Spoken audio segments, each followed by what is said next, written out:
Hello everyone. Hello there. Last week we looked at Zacchaeus and his meeting with Jesus, and we said, looking at Bible figures, he's a very good example of an Enneagram 5. And a lot of things playing out in that passage that is very characteristic of being a 5. So it was just a very, very interesting passage, and to see how Jesus relates to him. It's beautiful. And we thought of looking at the more practical side of the Enneagram 5 today. So George will be the brave Zacchaeus today, him being a 5 as well. And if you're not that familiar with the Enneagram, we'll put a link on the blog so you can just maybe see in broad strokes what it's about. It's a personality typing model that we use a lot because it is a very powerful tool for self-development. There's a lot of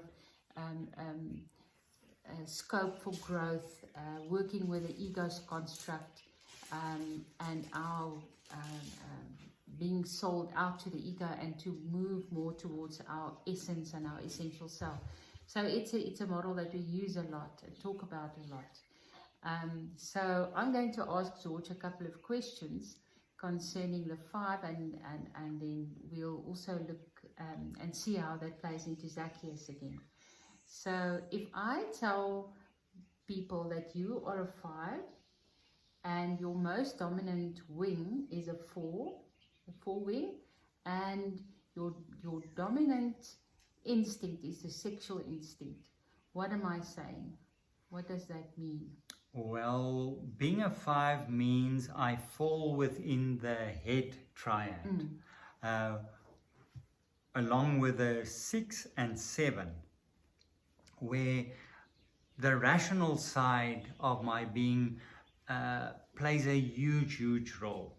That is the main instrument that is being used in relating to people and situations and challenges. So you function out of your head. And each one of the types have 2 adjacent numbers. It's almost like the face of a clock, where you have these 9 numbers, and each one of these numbers obviously has 2 adjacent numbers, and we call that the wings. And usually both of those numbers play into your type. So in other words, being a 5, 6 plays into my type. There are certain traits of a 6 that almost it spills over and it has an influence on it gives a certain flavor to the 5 that you are. Yes. Yeah. But in my case, the 4 type plays in strongly as a wing into my type. 4 also being more introverted, a 5 also one of the introvert types on the Enneagram. 4 also introverted, looking more inward. They are described as the artists of the Enneagram, very creative, and not afraid to do soul delving. And maybe more in touch with their emotions. Yes. Yeah. And then there are 3 instincts. You have the sexual instinct, self-preservation, and social. And in my case, it is the sexual instinct. Sexual, not in the traditional sense in what we usually see, but when the Enneagram talks about sexual instinct, it's about intensity of experience, and usually one-on-one. So it is real intense experiences and connection, yes. Yeah. So in other words, the 5, describing me in that way, functioning predominantly out of the head, with a creative and an introverted side looking inward, but loving intense experiences, one-on-one experiences. So what makes life difficult for a 5? What are the fears that a 5 has to deal with and live with? The 5 being in the head triad, the dominant emotion of that triad is anxiety. So anxiety plays a huge role in the 5. And I think it comes to the 4 because the biggest fear of the 5 is that he won't master a task. And it can be anything. It can be anything. It can be the most simple thing. Yeah, and the 5 functions out of the principle everything is figure-outable. So you have to figure it out with your head, and once you do that and you master that and you get all the information that can be harvested or gathered around that, then you can master that and you can work with that.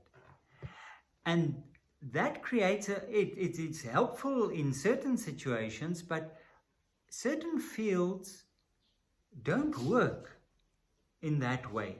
Take, for instance, emotions and relationships.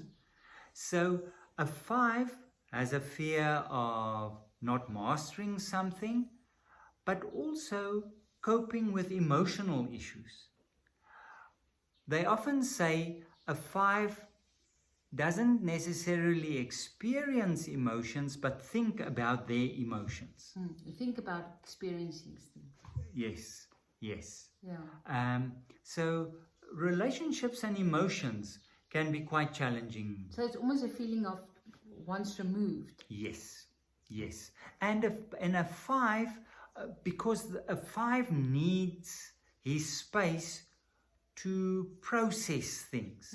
And for that reason, a 5 doesn't like and even fears too much intrusion because it crams his space. There isn't enough room to think. No, there isn't. And it's interesting when we're having a discussion or not a row, what's the other word for a disagreement. I would be saying my piece and George would be going, yes, yes, yes. And I think, okay, he's getting me, he's getting the point. And we'll go on with our day. And the next day he'll come and he'll say about that thing. And he'll give me his piece of the piece of his mind. And I'll say, where did that come from? Yesterday you agreed with me. But he didn't actually. He went away, he thought about it, he got his mind around it, and then he came back. So that's also interesting, is that sense of having to chew over things. Yes. Having to have the time to chew over things. Yes. Yes. That's very interesting. Yeah. Yeah. So the fear of mastering, and how do they go about that? To, like you said, they would gain as much information as possible, but they would also, I think that pulling inwards is also a way of avoiding situations where there would be emotional connection, because they don't really feel comfortable with it, and it's not outthinkable. Yes, yes. And the 5 inherently is an observer. Standing a little bit to the side and observing a situation. They say the eyes are very important to the 5 because the 5 sees things, observes things. So a 5 in that situation is you read up as much about a subject as you possibly can, and you never can read enough. You never feel that you have enough information. Because you need more information about World War II, I'm sure. Yes, obviously. Yes. I'm glad you see my point. Eventually. Another World War II movie this weekend, I see. But, and for that reason, the 5 tends to be always in preparation mode. I'm not quite ready to do what needs to be done. I still have to read up and do some research before doing that. So a 5 tends to hoard. I wanted to get to that. So talk a bit about that. A 5 is a hoarder. What happens there? And it's not only money. In very few cases it is necessarily money. Like Zacchaeus. Yes. So he was rich because he was actually getting money. Yes. That made him feel safe. Yes. And the 5 tends to hoard information. But sometimes very interesting objects that other people don't necessarily get. So they tend to specialize in certain things to the infinite degree. And it's not really very practical. And the 5 tends to be very selective as to the application of energy. Because it comes from a scarcity, a scarcity thinking. Yes, and that's why there's this hoarding. Yeah. Scarcity thinking, whether it's information, whether it's energy, whether it is resources or whatever, gather as much as I can, because when this is depleted, there isn't any other. So a big point of growth for the 5 is to grow into a sense of abundance, to discover God's abundance, and that when this is done, there will be more. And for a 5, that can be quite challenging. We often laugh about the energy thing because that is such a good example to use in terms of the scarcity. Is that really that belief that there is so much energy for a day, and if that has been put out, it is done. It is finished. And it's really quite interesting to see that happen in somebody that's depleted, well, according to them.